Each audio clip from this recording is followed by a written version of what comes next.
la passion du camion.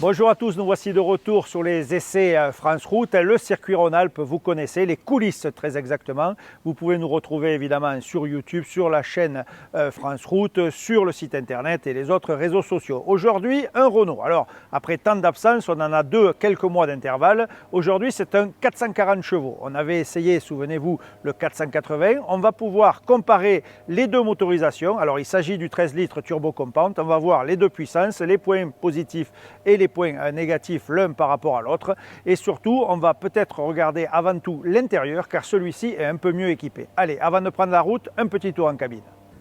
Allez, passons maintenant à l'intérieur de ce Renault T. Alors déjà vous l'aurez remarqué, c'est pas le high, hein, c'est pas la version haute, c'est la version basse. On nous reproche souvent de faire des camions full option et on ne fait pas assez de camions de flotte. Eh bien, ce camion, c'est réellement configuration flotte. Alors, premier constat, le volume est correct, même si on n'est pas sur la plus grande des cabines.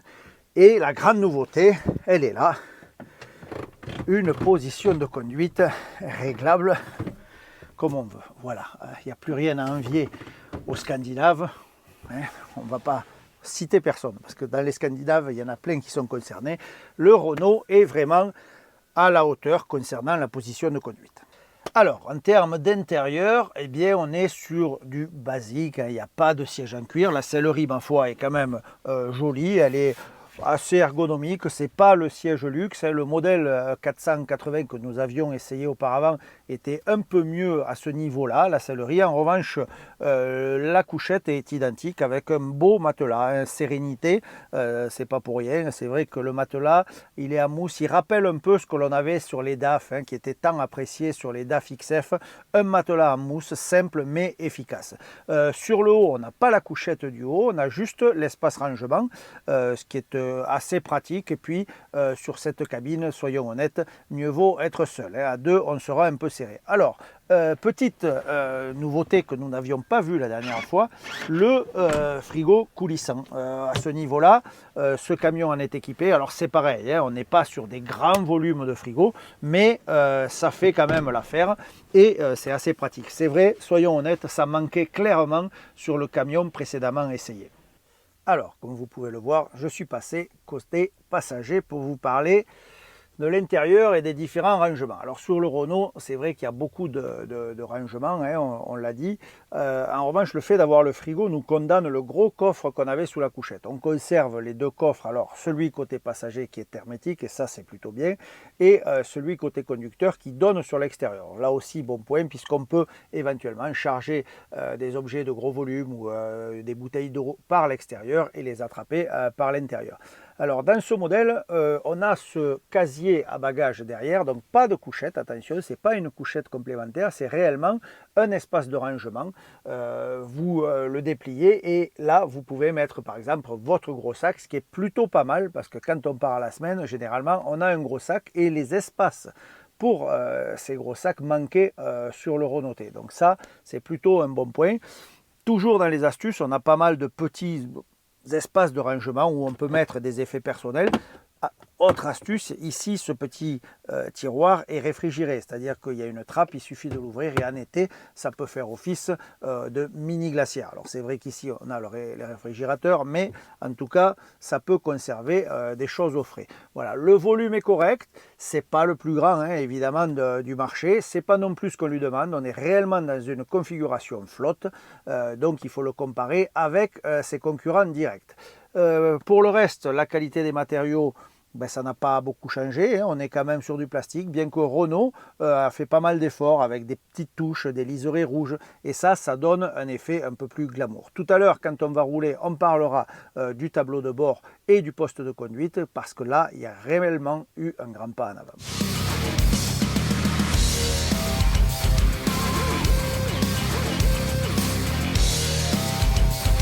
Alors, je profite de la séance photo pour toujours vous faire partager les coulisses. Alors en 2 mots, hein, le turbo compound, c'est ça. Alors on reconnaît le turbo avec l'admission et l'échappement. Jusque-là, c'est assez facile. Vous avez une petite vidéo aussi qui tourne en parallèle pour bien vous expliquer.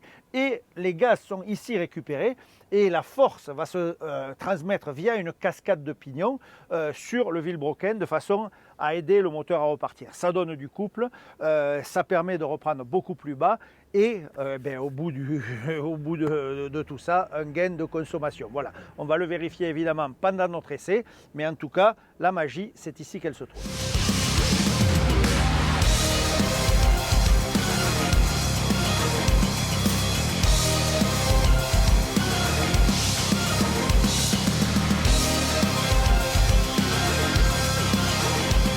Alors, très surprenant, je suis dans le col de Seigne. Et sur le haut du col de Seigne, bien, on s'aperçoit que la stratégie de gestion des rapports est complètement différente de ce que nous avions vu avec le T480. Le 440 est resté beaucoup plus haut, 1500, 1600 tours sur le 8e rapport, alors que le grand frère, lui, était resté à 1200 dans sa courbe de couple maxi, on va dire, là où il a le plus de force. 2 stratégies totalement différentes.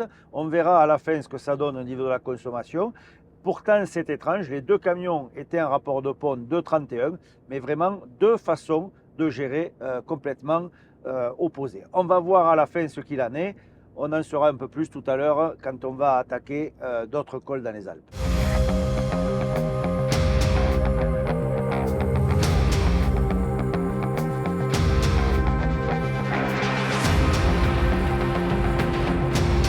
Allez, j'attaque maintenant la descente du col de Seigne, limitée à 70 km/h pour les camions. Et là encore, une nouvelle fois, un camion qui n'est pas équipé du ralentisseur secondaire. Alors l'OptiBrake Plus, c'est ces fameux nouveaux freins de décompression. Vous savez, on en voit ça de plus en plus. Alors chez Renault, c'est pas nouveau, ça existait déjà.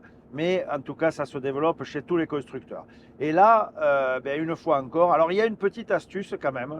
Déjà, premier conseil, abordez le haut du col à la vitesse à laquelle on va vous obliger à descendre. Si vous êtes plus haut, ce sera très difficile de revenir à 70 si ce n'est en venant actionner le frein principal.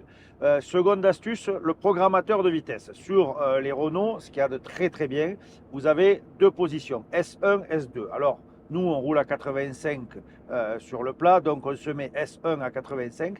Et au lieu de mettre 70 sur le S2, eh bien, venez régler un peu en dessous. Pourquoi? Tout simplement parce que vous adaptez le niveau de vitesse sur votre cruise control. Vous savez, vous pouvez gérer plus 5, moins 5, plus 10, moins 10, etc. Vous avez des marges de gestion et généralement, il faut mettre un petit gap. Donc, le fait de venir mettre, par exemple, ici, 65 km/h en descente, eh bien, je descends à 70, 72. Il me maintient un peu mieux. Pour l'instant, je n'ai freiné qu'une fois. Là, c'est vrai, je dépasse. Je suis obligé de l'admettre. Je suis à 75. Je viens solliciter une seconde fois le frein principal de façon à descendre à 70 et à partir de là, il va me tenir jusqu'à la fin. Voilà, ça demande quand même d'utiliser le frein principal, chose que vous ne faites pas si vous avez un ralentisseur secondaire. C'est à vous, bien évidemment, voir ce qu'il en est dans votre quotidien. Si vous faites que de la montagne à 40 tonnes, je suis toujours pour la préconisation du ralentisseur secondaire. En revanche, si c'est comme ça de temps en temps, franchement, les nouveaux freins d'échappement, bien que ce ne soit pas des freins d'échappement, mais des freins à décompression, feront largement le boulot. D'autant plus si vous n'avez pas 40 tonnes, bien évidemment.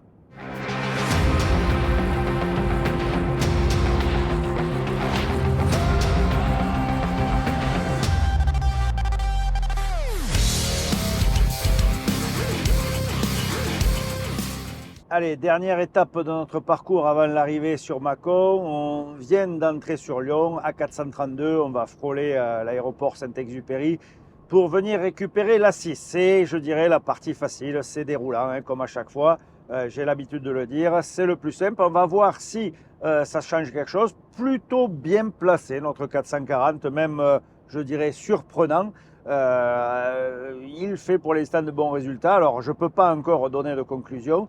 Mais ma foi, il s'en est bien sorti. Alors vous voyez, on se fait doubler en live, hein, vous le voyez, toujours pareil, je vous explique pourquoi, parce que nous roulons à 85 km/h. Sur tous nos essais, nous sommes dans les mêmes conditions, de façon à nous pouvoir doubler les citernes, hein, qui elles roulent à 80 et les autres 90. Au moins, on n'a pas de variation et on est gêné le moins que possible. Concernant les éléments perturbateurs, eh bien, on en a quand même eu quelques-uns sur cet essai. La météo, il fait froid, très froid de toute la journée. On a quasiment jamais passé 5 degrés. On était 3, 4, 5 degrés. C'est assez rare de faire des essais dans ces conditions. On a eu une petite bruine, alors pas de pluie, ça c'est plutôt pas mal, pas de vent non plus, donc ça c'est bien. Mais un temps, un crachin. On n'a pas autant en début, on a eu le soleil, autant là quand on a été dans les Alpes, eh bien ça s'est vite couvert. Voilà. Alors il faisait beau, on avait 10, 15 degrés quand on a fait la vidéo et les images. Là, sur la deuxième partie du test, eh bien, on est quand même beaucoup moins bien. Ça fait partie du jeu. On se retrouve tout à l'heure à Mâcon et pour l'instant, le camion se laisse glisser et ça, c'est plutôt pas mal. Vraiment de gros progrès sur le système de prédiction du relief et l'analyse de l'OptiRoll. Hein. Là, on voit que les kilomètres en roue libre, ça fonctionne assez bien avec cette nouvelle génération de T Renault Truck.